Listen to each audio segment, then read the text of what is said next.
2015 South Carolina AgriBiz and Farm Expo. And this afternoon we are talking with Mr. Larry McKenzie. He is the Assistant to the President and Division Director with the South Carolina Farm Bureau. Larry, thanks for joining us. Glad to be here. Now you just came back from San Diego. We were in San Diego with our American Farm Bureau National Convention. Excellent opportunity for our members to go out and meet with other farmers. Participate in a lot of educational sessions, learn about things that are going on in agriculture all across the country.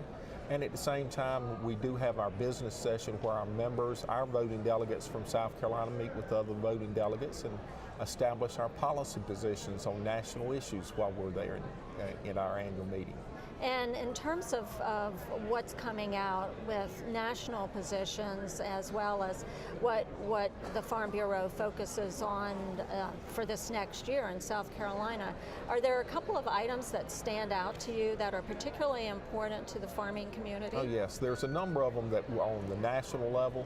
Of course, we'll continue to be very concerned about the Farm Bill and how it's implemented, so we're watching that very carefully. Immigration and the issues related to it. One of the things that American Farm Bureau has worked on for a very long time is trying to make sure that we are able to have an adequate labor force for agriculture, specifically an adequate legal workforce. So we've been working for a number of years on a lot of different programs to try to make sure that our immigration policy allows for workers to come in and do the work that we need, but at the same time, we do want to make sure that they are legal workers. Right.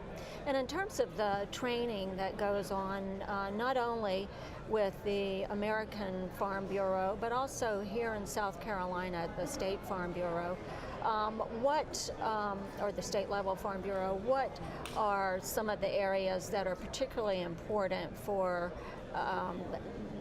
farming in this day and age? Well, there's always a couple of issues that are outstanding that are continuous every year. One of them that we work on a regular basis is tax issues.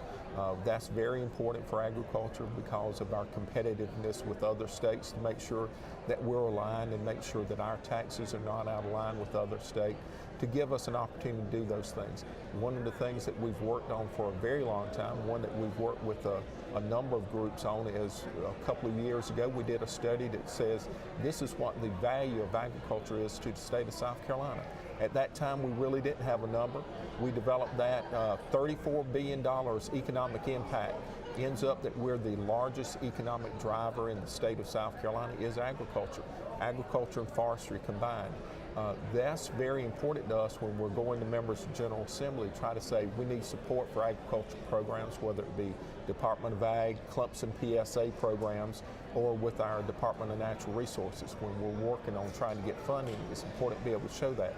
We're in the midst right now of updating that study, especially on the agricultural side, and we're going to be able to show that we've grown since that time. I can't give you the exact number right offhand, but I know that it's going to be released very shortly. We've had that study done that shows how much agriculture has grown over the last few years, and we know that it kind of shows that the investment the state's made in agriculture has paid off. Other issues that we've got that let me back up. It's sort of interesting when you look at a lot of industry across South Carolina, the different industries, across the nation.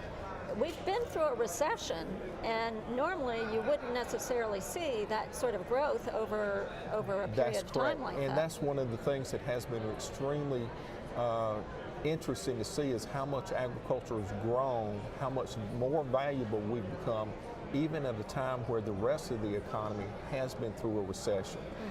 We're continually growing in our state. It's really amazing how that's happened, and we're very proud of the fact that we're a part of that. Wonderful, wonderful. And so some of the other issues, we've got a number of other ones. One of the ones that we've talked about for a long time, and it's not just agriculture, is of course our roads and bridges across the state. We're very interested in roads and bridges for one main reason. Our farmers are producing their products out on the farm. They've got to get them to the markets. To get to those markets, they're going to have to cross state roads, state bridges. And if our bridges and roads aren't maintained, it makes it very difficult for us to do that. One of the issues we're dealing with are the number of bridges in the state that aren't up to standards. You get to it with a truck and you're trying to get to a city or to a market with your product and you can't cross the bridge and you got to back up and go 15, 20 miles out of the way, that just adds to your cost and time that's involved in getting things to market. So we really need to be looking at how we maintain our roads and bridges. Specifically for agriculture, bridges are very important for us. So we've got that one that's going to be a very important issue for us on the state level coming up. Right, right. Well, it's been a long time coming, it seems, but Yes. I hope that we'll see some action, and I'm Well, sure that you do as we've well. been talking that for a number of years now, and I think that we're about ready, after a number of years of kind of priming the pump, to get things ready to get it moving. And particularly when we've got such great access to the ports. Yes. But you need to get there. Well, you've got I mean, when you access. have the port, Yes. but you need the access, and Well, particularly on some of those back the port, roads. but the other thing that's important about South Carolina is the big markets for us are all up and down the East Coast. We're dead center of that. So South Carolina agriculture's got an advantage of being able to go north or south with its products along the East Coast, hit those major population centers. But the key is you've got to travel those roads to get to it. Right, right, right. And particularly in the farming community, Yes. some of the back roads that might not get the attention that others are. That's sure, correct. sure. Now, tell me how the Farm Bureau works, how it's organized here in South Carolina. One of the things that's real important for us, and we make it very clear, we're what we call a grassroots organization. Everything that we do starts with the individual member. We take, and that individual member works with his county farm bureau. They join a county farm bureau, and then they work on the issues at the county level. If it's a statewide issue, then they bring it up to the state level. And what we have to do is that county has to convince all the other counties that this is important enough for us to work on the state level. And the same way on the national level. The state organization develops a policy on a national issue. We have to go convince all the other states that this is so important that we all need to work on it. And so it truly starts out with that individual grassroots member working its way up from the top, from the bottom. We do not manage from the top down. So that's a real difference in our organization than any others, is the way we develop our policies and positions and work on those. Well, there must be some comfort in knowing that there's this process that Yes. seems to be working. And it works very well. Like I said, it's one of these things, we've worked on it for a lot of years to kind of make sure it works out well. But the key is that also provides one other thing that's very important. Rather than one person having an idea, it's a common idea, and then you get more buy-in, so that when we do start working with members of the General Assembly or with regulators or with Congress or with the administration on the federal level, it's not just an individual, it's the whole group has bought into the issue and they're willing to support it. And that's critical to Yes. success. Yes. Now, in terms of the Farm Bureau offices, are they centrally located or located? We have our state office is there in Columbia, just outside of Columbia in Casey. We have our state office, but every county in the state has at least one county farm bureau office in it.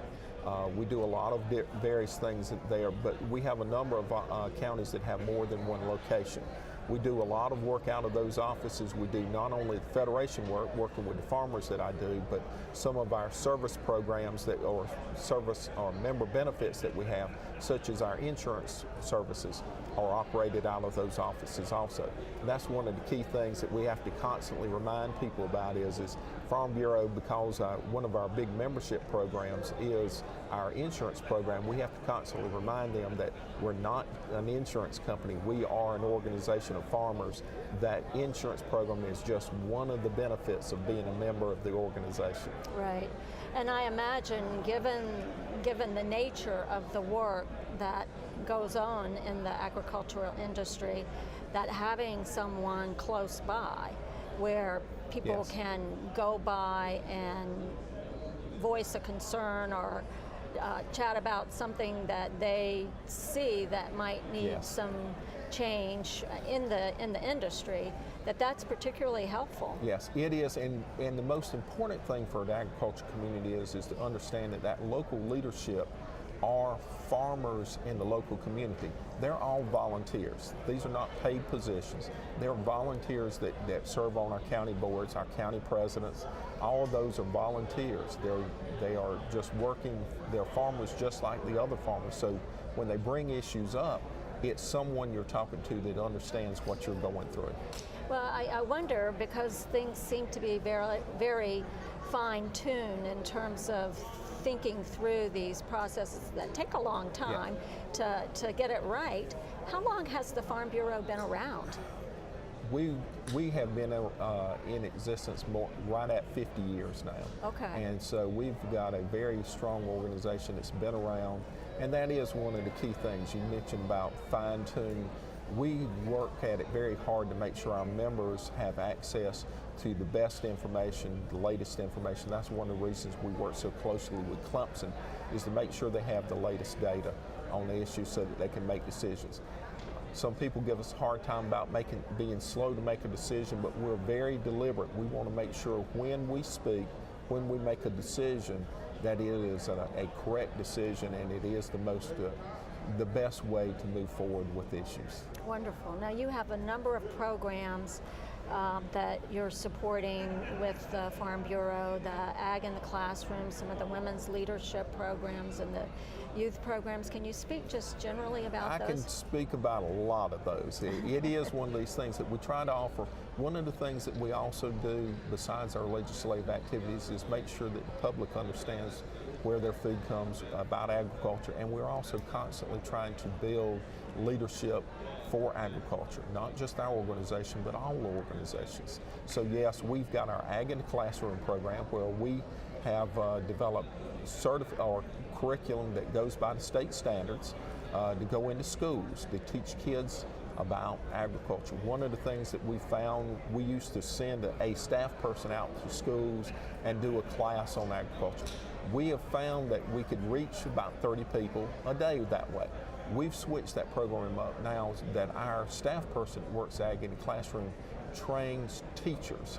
That way they can train a class of teachers, and rather than reaching one class, we can reach multiple classes, and then we bring in another group of teachers and we keep adding to those. Then we provide the teachers with the curriculum that meets the state standards, and it incorporates agriculture into it. So we get a chance to provide that information about agriculture to the general public.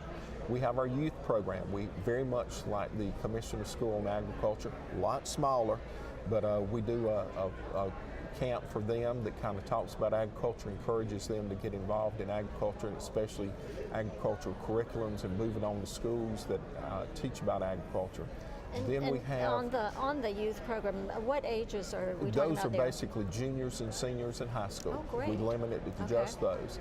Then we've got what we refer to as our Young Farmer program, where we take farmers from 21 to 35, and this is a leadership development program where we talk to them about leadership, getting involved in both the political and Farm Bureau process, policy development. We teach them all those types of things. And then, of course, you know, we've got lots of educational seminars and that type of thing. Like tomorrow, tied in with the AgriBiz program, we've got programs dealing with the future of agriculture, technology, farm bill. So we've got a lot of those seminars that we put on also.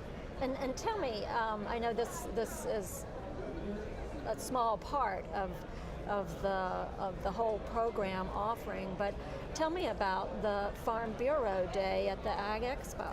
Well, that's one of the things that we wanted to do. We realized that this is a great opportunity for people to come together and get information, share ideas, see the latest technology in existence. So that is one of the things. We've committed each year to a Farm Bureau Day. If you're a Farm Bureau member, and I'll tell you that Farm Bureau membership is one of the best values out there, the most any of our counties charge is $40 a year. And for what we get for own Farm Bureau and the benefits that farmers get from the organization, that's a very small price to pay. If you pay that $40, free admission to the Farm Bureau, on Farm Bureau Day at the Ag Expo, that gets you part of your money back. But we've got lots of other member benefits that help you recover that membership fee, in addition to the value of the organization itself. Right, right, and the networking that is really unsurpassed in any other in any other venue or any other membership there. And then in terms of the women's leadership, what happens there? We've got, one of the things that we do realize is that women play a vital role in the agriculture community. We do have a program that we describe as women's leadership. They help develop programs specifically for women to help get them involved.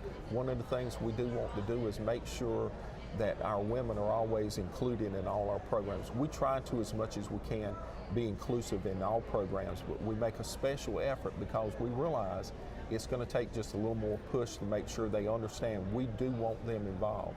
And one of the keys of that is the fact that we know that some of our best contacts with members of the General Assembly are going to be the people and the women involved in agriculture. So we truly enjoy working with them and trying to help provide additional training so that they'll make those contacts and they'll stay involved in agricultural policy issues. Right, and one of the things that I've noticed here, and because of the breadth of this industry, that you have a number of very small farmers. You also have very large farmers in terms of their holdings. Yes.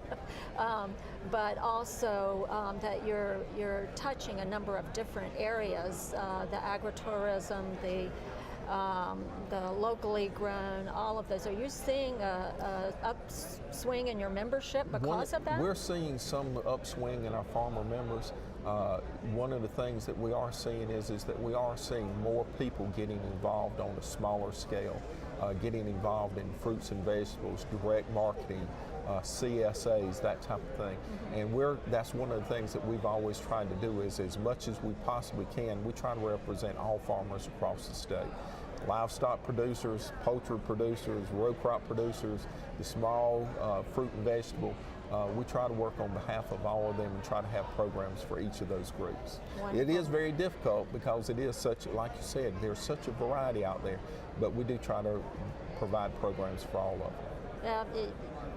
I was going to say, you're like the big umbrella of agriculture. Yes. And here in South Carolina. And that is one of the things that's real important for us. We try to work very closely with the various commodity groups that are very specialized. We try to bring them in and work with them so that we look at the big picture is what we always try to look at. Well, wonderful. It's been a pleasure talking with you and catching up on what's going on with the Farm Bureau. Okay, thank you very much, Don. I've been speaking with Larry McKenzie. He is the assistant to the president. He is the assistant to the president and the division director with the South Carolina Farm Bureau.